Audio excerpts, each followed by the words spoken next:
Alright, so 90% of problems with alternators not charging, or your charge light coming on in your car and you know you've got a good battery, is the regulator assembly.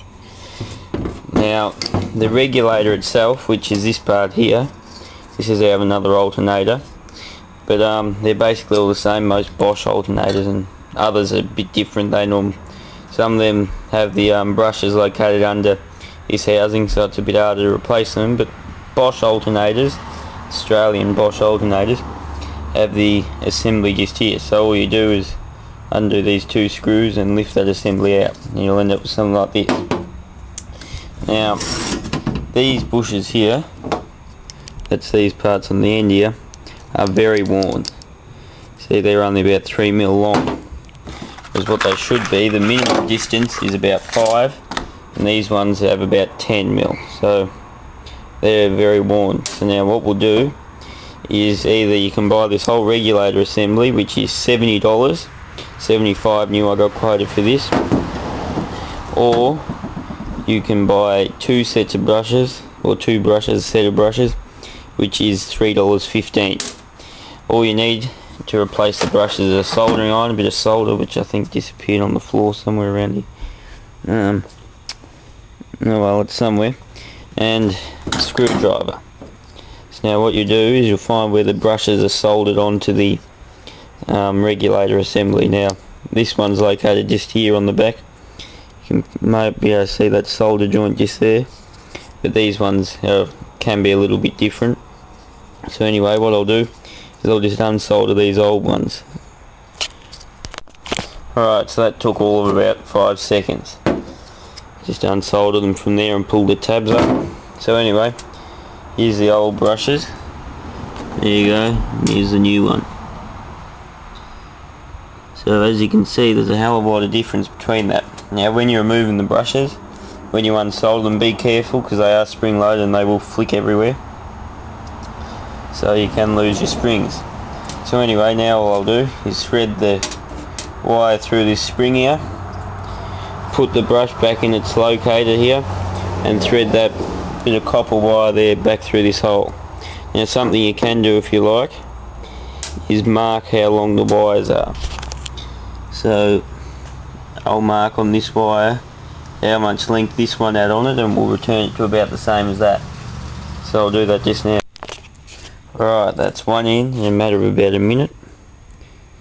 I just soldered that on there. It helps if you get a bit of electrical tape, and just tape the brush in place so that you can pull the lead through, and you don't need 62 hands to hold it while you solder and blah blah blah. So I'll do that other one and we'll see how we do. Alright, so another minute later, the other one's soldered in. It's a bit of a ridgy-dig soldering job, but that's alright. The only problem was the tab, two of the tabs broke off that it's meant to wrap around, but it's no problem. Just as long as your brush, when you push it down, it protrudes, well, it goes virtually all the way in, you're alright. And you want to keep them at about a level distance. Try and keep them level, because that means that they'll wear at the same rate, because they have the same sort of pressure on them. And yeah, you should be right.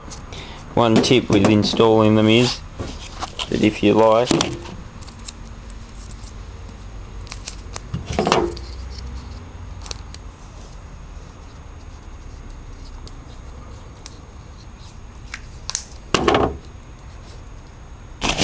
you can wrap a bit of tape around them like that to keep them down. And when you get the regulator in this sort of position, you just pull the tape off, and generally you'll be able to slip it out fairly easily. Yeah, another thing to do when you replace your brushes is get a rag with some metho on it, and you'll find in here there's a point where the brush is made contact with, which is, in power tools you call it your armature, but on these they're just called slip rings. So anyway, you just turn your alternator and just wipe those clean so that you get most of the gunky crap off them, and then you're right. So that's the 90% of the time $3 alternator repair. Sometimes your regulator will be bad, but it's not particularly often. Well, they are a fairly, there's something that does go wrong often enough, but Generally it's just brush size wear down, so they've got a lot more protruding than they did before, as you can see. Generally it's about 5mm wear mark, so you can see that one's a lot, well, you probably can't see, but that one's a hell of a lot closer to wear mark than it should be. So anyway, you can probably see the mark there a little bit.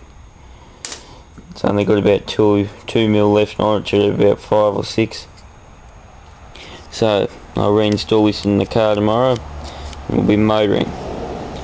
So I'll see you next time.